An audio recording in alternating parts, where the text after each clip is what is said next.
Hello, everybody. Good afternoon. My name is Haley Yates. I am the manager of our Alliance and Carrier program here at UBA. And on behalf of United Benefit Advisors, I am welcoming you to today's presentation in our webinar series. Today's topic is around PBM market updates for 2026. And our presenters today are Cheri and David. So with that, I will turn it over to you two. Thank you. Thank you very much. I'm David Keisner. I'm a pharmacist with Stevens. I'm going to be taking the first half of the presentation. Then I will hand it over to my colleague Cheri for some additional information. We're very happy to talk to you today. I was asked to talk about some trends in the PBM marketplace for 2026, kind of what we're seeing and how we can help with Stevens and Navion. I always start with this slide. If I'm talking about trends in the marketplace, we are talking about buzzwords. What are the buzzwords for 2026 that are shaping pharmacy policy as you guys see it? Traditionally, we've seen the word transparency kind of dominate the conversation. And kind of disclaimer, we are very much in favor of transparency. We think more of it in the PBM marketplace is a good thing.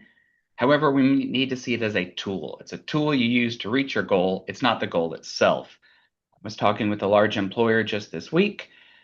She told me she had transparency fatigue because of all the different state level reporting requirements, some of the federal reporting requirements, and said it had become an administrative burden. The goal of transparency was to make things better on her pharmacy health plan, not cause a lot of reporting. So I think I'm going to use that kind of mindset going into this. How can we use transparency to make things better and not bog us down? And of course, one of the jokes I had with her was if you're tired of transparency, let's just change what we call it. Let's call it disclosure. I think that's a much more impactful word. And I do have to chuckle a little bit here. There are some new PBM disclosure requirements for 2026 that I will go into one by one. But my marketing team, who is very, very good, reminded me disclosure is the word of the year for 2026. And I had to ask them, I said, well, why is that again? Not everyone in the world is so interested in PBMs as I am. And they reminded me it's because of all the alien and UFO stuff that's going on. So I did get a little bit of a laugh of that. Steven Spielberg has a new alien movie called Disclosure Day coming this summer. And there was a UFO documentary a few months ago called Age of Disclosure. So I titled the side Age of Disclosure, the PBM edition. And I think what we find here is going to be a lot less interesting than Little Green Men, but stick with me. We'll try to have some fun with it. As I mentioned before, reporting requirements, while a lot of times well-meaning, sometimes don't always get employers and consultants as excited as they should. We have a Department of Labor proposed rule. It says it's currently in the comment period. That comment period actually closed last week, so I do apologize. This is out of date. Essentially, what this rule would do is it makes PBMs disclose any fees, rebates, or any compensation they are receiving to the employer. We'll see where this goes. I do believe this will be in effect on July 1st of this year. We will see what the Department of Labor does with those comments. A little bit of confusion and overlap with the Consolidated Appropriations Act that I'll talk about in a minute. So there are some opening questions. Could this be delayed? Will they try to harmonize it with that Consolidated Appropriations Act? We will see, but again, it is a reporting requirement, and we already have several of those. If you're familiar with those massive machine-readable files, that RxDCC reporting that PBMs often do on employers' behalf, that's happening right now. And I was joking, it's a lot like the UFOs in that it's often talked about, rarely seen, and probably stored in a giant government warehouse somewhere. So we have reporting, we're getting more reporting. I'll say it 1,000 times. What are we doing with it? How are we using it to make things better? That's what a consultant should do, not just check the boxes. A little more meat on the bones with the Consolidated Appropriations Act. This does not go into effect until January 1st, 2029. This mandates all PBMs give 100% rebate pass-through, reporting, audit rights. They cannot make margin off the percent of a drug cost or a percent of a rebate. Everything has to be through a bona fide service fee. While that's all well and good, there's a significant runway on this. We have roughly a 30-month runway before 2029. And my worry is while we're in this kind of gray period, how are we going to go through our PBM contract negotiations? Will PBMs try to use this as an advantage while we're still working some of the things out? We won't have the reporting format from this until kind of August of 2027. So I already had one PBM try to lock down an employer in what they called pre-CAA, Pre-Consolidated Appropriations Act economics. This was a multi-year contract with huge admin fees and did not have a lot of benefits. So right off the bat, I see some games being played in the industry. Anytime there's a gray area, it's going to make some intense negotiations. So while we figure this out, and ultimately I think the intent of this is a very good thing, PBM renewals and contract negotiations are so important right now to make sure we're doing it in good faith to get the benefits of what this is trying to establish without some of the negatives. One of the potential pitfalls of this, will PBMs just simply raise their admin fees? Are we going to say, well, we can't make any money on rebates, so we'll increase our administrative fees proportionally? If that's the case, we are just not going to see any more savings. You're going to be paying the PBM in a different way. So how are we kind of structuring these PBM contracts in this kind of 2 to 3 year period, I think is very important. We think some PBMs are going to try to move towards more incentive-based fees. They will be paid on a percent of savings or paid a service fee on a percent of savings, which could, one could argue is also kind of backing into being paid off rebates. So that's a lot of information to say. The world is changing. The government is trying to mandate some things, but until then, we've got to make sure we're using the tools to benefit the employer, not the PBM. The other big kind of disclosure newsmaking item was this FTC settlement with Express Scripts. You may have seen about this. I believe they were under investigation originally for some insulin price complaints. And they recently settled with Express Scripts that they would settled with the FTC that Express Scripts would offer a new transparent agreement in addition to their current offering. If you Google this, you'll see many kind of positive articles about it. Is this a new transparency standard? Is this something that's going to lead the market that other PBMs will follow? I certainly hope so. That really is the glass half full perspective from this. I do have a bit of a glass half empty perspective for those who know me. If someone is upset with the business practice of Express Scripts, we have to remember this settlement. They admitted no wrongdoing, they pay no fine, and they can continue business as usual. They just have to offer another transparent contract in addition to what they're having now. So, open question, will this result in a change or business as usual? Either way, we have the tools now to make things better. I'm not going to wait on the industry to figure it out, but I definitely did want to kind of highlight that as it's made a lot of news. One of the things I'll talk about in a minute with the ESI settlement is they agreed to work with Trump RX. What does that mean? We're still getting some clarity, but I have a slide on that I'll get to. So with all that said, this is one of my favorite slides because this really is going to hammer home 2 points for me about what we just talked about. These rules, these Department of Labor's, these FTC disclosure requirements are attempting to stop something called spread pricing. And in spread pricing, a PBM will charge an employer one amount of money, pay a pharmacy for the same prescription a lower amount, and keep the spread. And this is a real example from a client I gained late last year. And I love this example. This is generic Crestor rosuvastatin, where the client was being charged $344 per prescription of generic Crestor. The pharmacy was being paid $27 per prescription. And in this situation, the PBM was keeping $317 of spread, which is, of course, crazy, right? That's just ludicrous. We move them to a transparent contract. You see on the right, the amount the employer was charged, the amount the pharmacy paid were equal. It was transparent. It was passed through.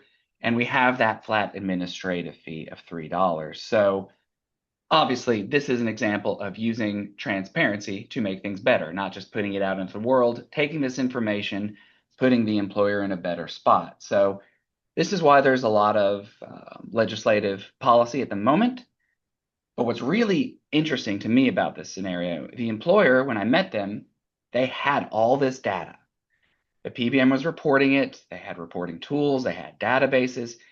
It was all there. I didn't have to even request it. I simply looked at it and said, we have a problem, which I think really proves my point.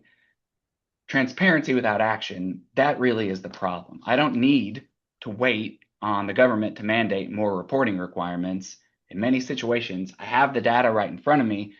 We just need to take action on it. And a lot of times it's hidden behind some passwords and some different websites and whatnot. But if you can get to the data, you often find what you need to make things better for your health plan. So I just love this example because, again, it's just happened to me.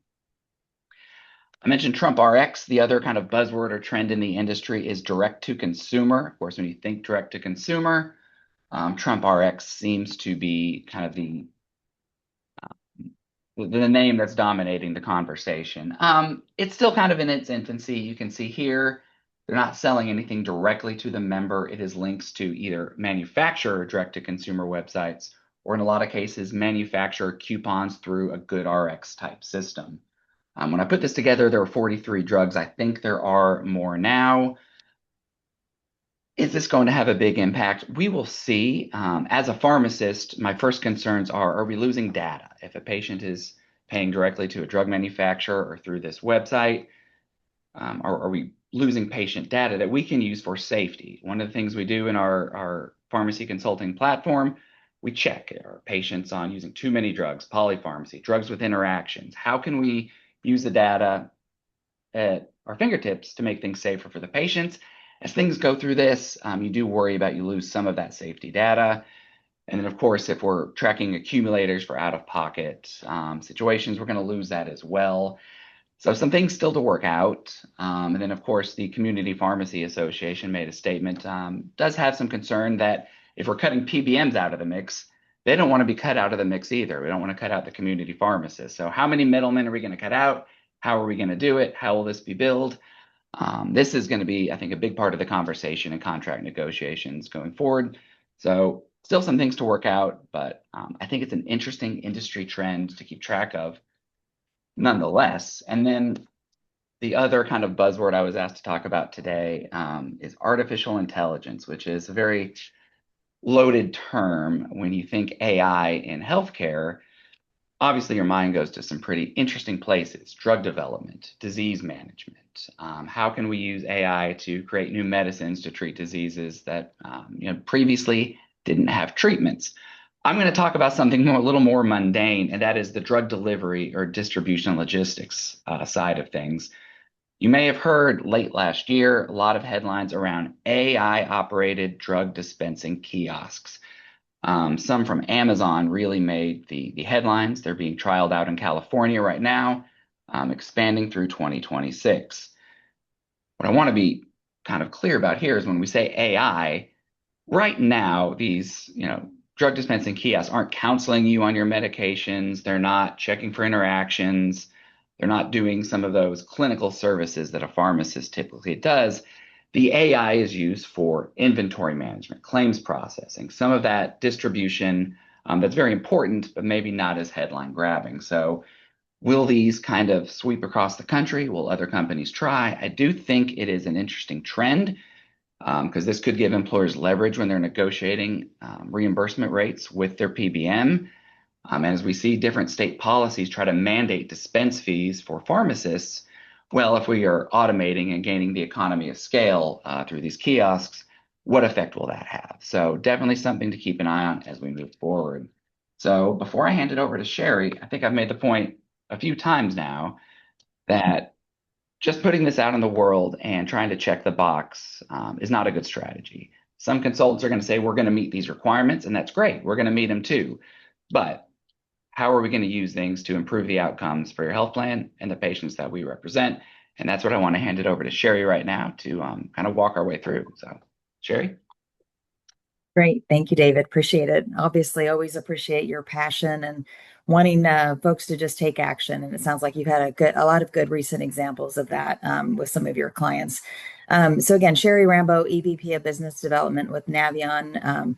happy to be joining David today at Stevens RX. We work very well together, have for a very long time, and are excited to kind of share some additional information with you, kind of like what our role is, how we're going to help you, and talk about some of the groups that we're seeing, today when you're fully insured or minimum level funded or self-funded, right? So we'll talk through all of those, and then even get into some case studies. So we'll start off, we're obviously going to go through, a lot of you, are working today with groups that are in these three categories, right? They're either fully insured, they're level funded, and they're self-funded.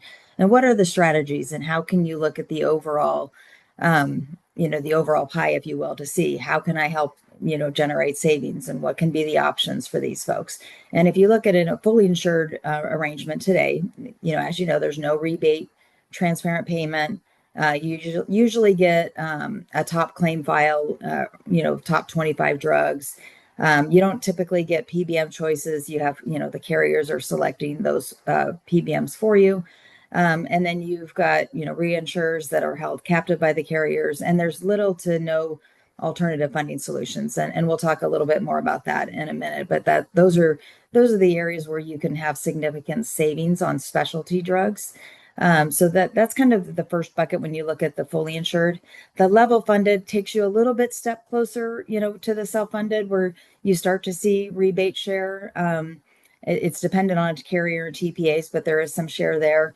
The RX claims data is typically available through the TPAs.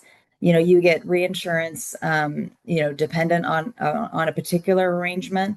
And there can also be some decrements available when you look at, some of the stop loss carriers that are out there, whether it's level funded or self-funded through the stop loss. They do give you additional, the potential for alternative funding. And then there's some PBM selection flexibility with level funded. And then you go, all the way to the right, and you've got, obviously now we're talking full self-funded. You've got your full claims file available. You typically have your full rebate file available. You can really look through, hey, what's an audit look like of my current, pharmacy spend, and how can I help at the end of the day, and making sure that you're performing per your contract and per the savings that you're expecting to receive from the prior year's reprice, if you will. And then you obviously have the ability to do a lot more things when you're fully self-funded, with the flexibility of these alternative funding strategies that are available. When you look at patient assistance and international sourcing and some of the other things. So I kind of just wanted to lay the groundwork, because I think a lot of the things that we're doing today is we're taking groups that are fully insured or level funded today with even just the top claim reports, and we're able to work those into a reprice and actually show you some of those savings and what that would look like for a similar group with a similar size and spend in those various scenarios. So that's one of the things that we wanted to mention to you on. And then on the next slide, we'll talk a little bit more about these alternative funding strategies. So you've got obviously the manufacturer patient assistance. So that's financial assistance programs that are available from manufacturers. We've seen significant amounts of dollars saved for our plans in implementing these types of programs. And we have different vendors that we use, some that we definitely prefer, where we know that we get best in class reporting at the end of the day, showing the savings that have come to the plan, as well as the percentage of savings fees. So we're able to share all of that information with you. The manufacturer's assistance programs are generally for low income individuals that are underinsured or uninsured. And sometimes that comes into play with these high cost specialty drugs. There are the income level thresholds that we can share with you as well.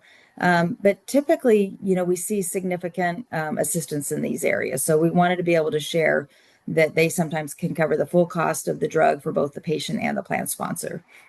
The middle column, international sourcing, you're going to see sourcing drugs from tier 1 countries. It takes advantage, of the single payer system, allowing, us to get additional savings from these folks. And so typically the drugs that maybe don't fall into a patient assistance, they then can waterfall into an international sourcing and be available there for some additional assistance.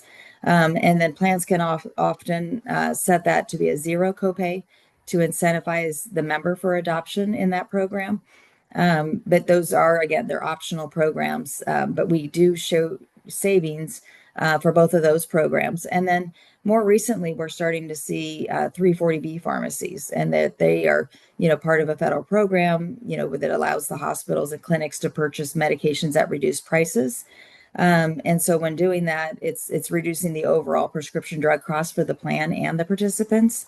So I think when you're looking again at all of the various strategies that are available, there's also biosimilar first strategies and options that are available, generic specialty options that are available. There's just so many things. So it's just really knowing that whether you're, fully insured today or on a minimum level funded or self-funded, these are some of the advantages that you can take advantage of if you're moving to a fully self-funded program. And we'll again share all of that detail with you. And typically, again, the spend is quite high in these categories, but the actual membership is very, very low, a couple percentage of members. So there's not a ton of disruption, but there is more hand holding as you're walking through any of these strategies. So we'll definitely help you along the way from that standpoint as well. So in talking again about how can we help, what are the different things that we can do for you? We obviously do contract negotiation, vendor management. So as I mentioned, these strategies that are available for specialty programs, GLP-1 programs and others, we actually go through a full vetting process with our vendors and determine, okay, who is the best in class and who's reporting accurately and doing all the things that we need them to do. We're also following formulary customization and updates. So from David and Jerry Beth, both on the Stevens front, they are looking at all of the formularies for the various PBMs that we work with and determining what the customization should look like. So if you're first coming over from a new group, what should that look like versus there's some claims that we're not expecting to have much disruption at all, the acute type drugs, right? So we'll look through that, walk through those scenarios with you and offer, our advice, which again, the disruption ends up being minimal, but we always know that that's kind of the biggest concern when looking to make any changes. So we want to keep that in mind as well. We've also have aggressive minimum rebate guarantees. And then you've got year-round specific account management as well as implementation support. So we're doing all of these things. We also look at broad, formularies, broad pharmacy networks. There's some instances where you can do some customization to those as well and do the retail networks. We're not seeing huge savings in those areas, but again, we can do some analysis to help you with that as well. So those are some of the things that we wanted to mention to you. We're also doing a lot of marketing support and white labeling of options. So if there's an interest there and we can help in that area, or support, any of the hot topics that we've shared today in a marketing piece that we can send out to you and your groups, happy to help do that as well. So just reach out to us. The couple of case studies that I wanted to mention are very key because they go kind of hand in hand with some of the things that we've talked about today. So in this particular group, 1,000 members, so about 500 or so, just under 500 employees, they had a group that were seeing a dramatic increase in specialty spend. They were self-funded today, but they didn't have all of the or any of the specialty solutions that are available to them. So we did put in the manufacturer's assistance program, the international fill, dose optimization, generic switching, all of the things that you're seeing on the screen here, the specialty copay, and then the site of care service. And after doing that in the first year, we were seeing savings of $425,000 or 22% of spend. And that was, with looking at total initial annual prices of $1.9 million. So again, some significant savings that we can implement and drive for your bottom line. So that was one of the case studies. The second one was a smaller group, 540 members. So that was closer to 250 employees, but their spend was $1.2 million. And what they had us do initially was just go to the current PBM and ask, hey, can you renegotiate my contract terms? And the current PBM came back and said, yeah, I've got you covered. I can do 12% of savings. but they didn't have access to the third-party solutions. They weren't willing to, allow any of those carve-in programs that we talked about.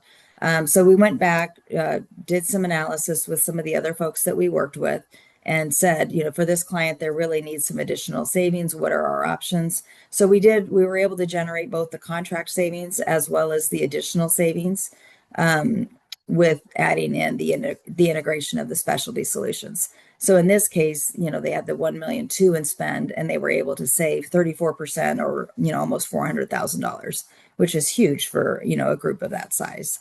So again, just wanted to share with you a couple of our clients' successes that we've had, and happy to walk through any of these in more detail at a future date.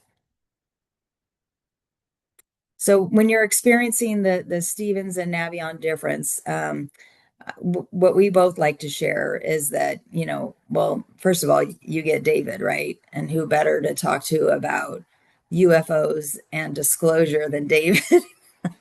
Love it. And then from our team, obviously, we're doing a lot of the hand holding on the account management, the implementation, the analytics, the reprices. But Jerry Beth is amazing.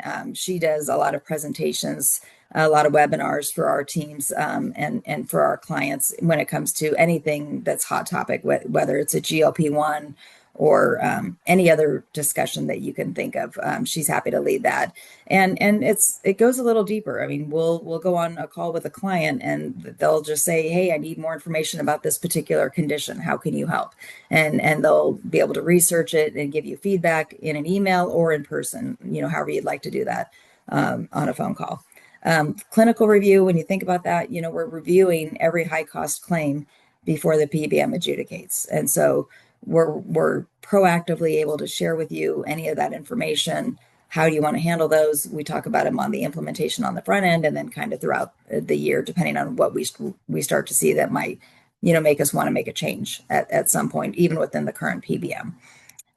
We have the proprietary platform. So as I mentioned, with the reprice, we're working with a lot of different folks where we're able to, customize, show not just the contract terms and the discounts, but also all of the optional programs with additional savings. And again, that can be done with fully insured data, with self-funded data, your top 25 list, just let us know how we can help. And then the vetted recommendations. So not only do we have the vetted recommendations for all of our vendor management, but also stop loss vendors that will integrate these solutions and actually give additional decrements when we're working with them, because they see the value that we're bringing with all of these programs. So wanted to be able to share a little bit more on that as well.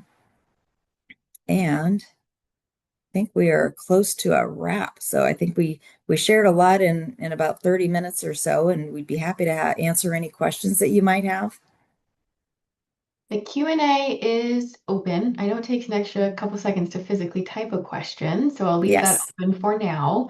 Anybody that might think of a question afterwards, you will get a copy of this recorded session, but I'm always happy to get anybody connected back to David or Cheri as it's applicable to answer any questions.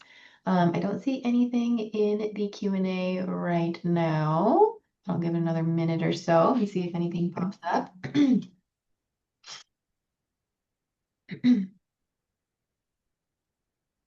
David, anything else that you might add while we're waiting? Just kind of as a wrap up or thought? Yeah, one wrap up I didn't mention before was a lot of these rules and regulations we're talking about, they're targeted at some of the larger PBMs. But what's interesting is if we go to a fee structure, we're really going to reward scale. And these larger PBMs are some of the only ones that can kind of navigate the various state laws. So it's almost as if we're playing into their hands a little bit as we try to make all these regulations to kind of hurt them. Are they the only ones who navigate it? And we lose a little bit of competition from some of those smaller, transparent PBMs. So I think that's going to be a big trend moving forward as we kind of work through this. Great. Good points. I don't see any questions that have popped in yet. So I will be sure, actually, excuse me, there is a question. This is coming from Frank. This question is there a minimum group size or other size requirements to use your services? There is not a minimum group size. No, we work with brokers, TPAs, kind of all sizes. So in some of the TPA environments, gosh, we could end up seeing a group of 25 lives, but it just goes up from there. No top end size requirement as well. I'd like to add for a pharmacy plan, it's more about opportunity than size. You can be a very small group but have a very large drug spend and need some help. So it's really more about the opportunity in your drug spend than number of employees. Awesome. All right. Well, I will keep an eye out. Mark, I will send you over contact information. I will send that to you directly. And I believe the contact information is also in the beginning of the deck. So when you get the recording, you'll have it there as well. With that being said, I want to thank Cheri and David very much for sharing today, and thank everybody who joined us as well. Our next webinar in the series is going to be in May on the 19th. And actually, excuse me, on the 21st. We did bump that due to our conference in May. But we look forward to everyone joining us then. Have a great rest of your day, everybody. Thank Thank you. you.